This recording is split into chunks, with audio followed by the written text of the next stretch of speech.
Rasmus, congratulations on quarter-century first team for the Buffalo Sabres. I'm going to guess that these are not things you ever think of as a player, but I would imagine you have to feel pretty proud of the accomplishment. Yeah, that's pretty crazy, to be honest. I'm very honored and proud. Nothing you think about ever. You just want to play your best hockey, but I'm very thankful. When I retired, I thought, I hope one day I make it to the quarter-century team for the Sabres. And I didn't get picked. Well, I was one of the people that picked the player, so I didn't want to pick myself. But I'm going to give you a little story on this process later on. Just want to make sure. But, congratulations. Now, some of the guys on the list, obviously, you look at the defenseman, Jay McKee, I got to play with. He's older. You probably, never get a chance to see him. But Tyler Myers is still in the league. You get to play against him. What do you remember from some of those guys, or even like Brian Campbell? You probably see some highlights of him, doing spinoramas and how offensive he was, and the fans absolutely loved him. Yeah, I've seen a little bit. I grew up watching SHL hockey, so I haven't seen enough of it. But naming really great players in this league, and to even be a part of that is crazy. Yeah, you like to hit, and Brian Campbell gave a huge hit in the playoffs one year to R.J. Umberger. And I remember he wasn't a physical guy, but when you hit somebody and the fan responds and love it, does it give you like that boost of energy? Does it make you want to hit more guys and just crush them after? Yeah, for sure. To get the crowd going, it's that's what you want. But also, I don't only want to go out and hit out there, so I have to find a balance between trying to play offense and defense, and also hit sometimes. But there's for sure times in games you have to hit. I think that's what's really interesting about you being on this quarter-century team is you are there on merit because of everything you've done already, but there is still so much more of your career ahead, and I'm curious, what do you want to be as a player in this next quarter-century here for the Buffalo Sabres? Yeah, I want to be way better than I am right now.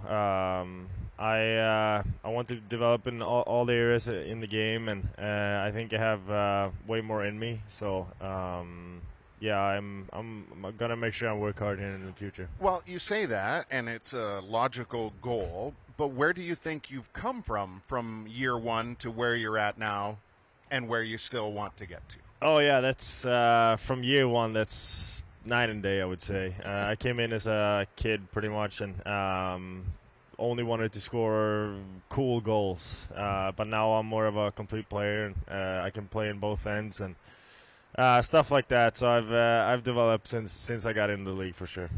You talk about developing. Yesterday and the day before, you guys had practices, and Lindy Ruff talked about battle drills and in tight and 2-on-2s and 1-on-1s.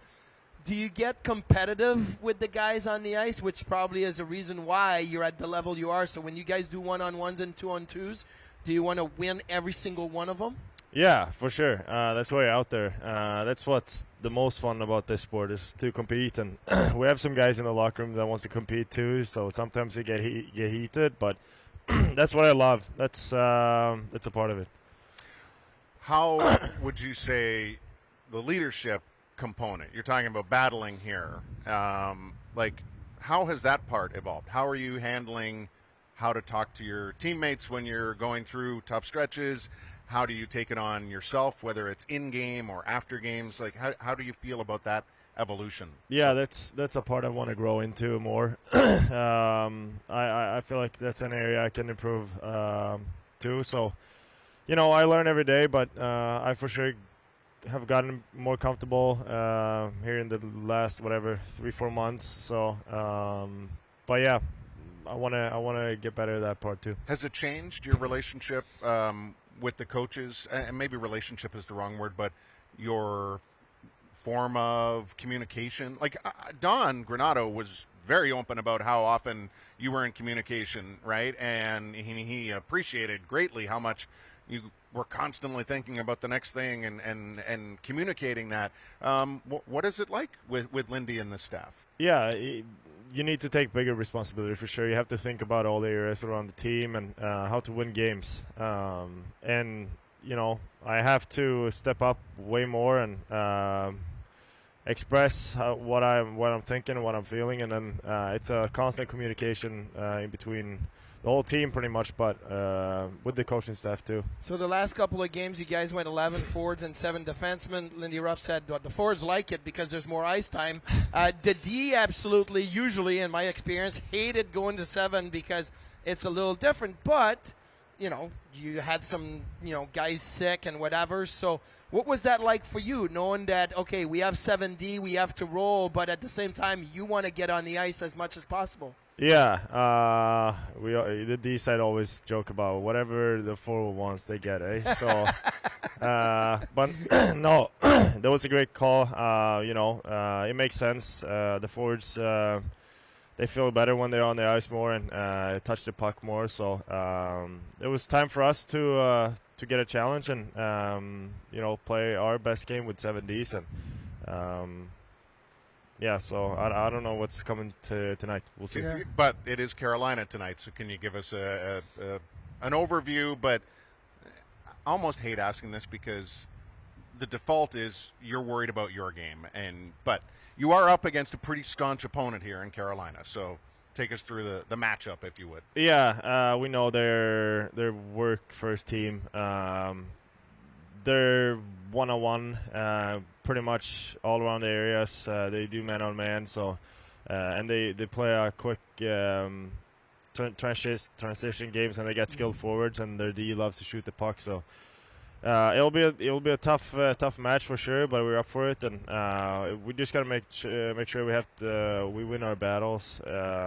If we do that, we can create some 2-on-1s and stuff. 6 p.m. Does that change the way you're like? Do you eat an hour earlier, or you're just like, whatever, I'm doing the same thing I do usually? No, you do everything 1 hour earlier. 1 hour earlier. So today we got to the rink 1 hour earlier, and so on.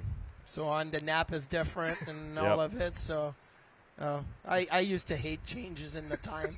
I was so prepared, like everything was the same thing, and then you have I'm to just change laughing at how bundled up you are today. You have to change your alarms on your phone. You have to change everything. So much so that one time, Henrik Lundqvist showed up an hour late at the rink. He showed up 20 minutes before warm-up because the time has changed and he forgot to change the alarm on his phone.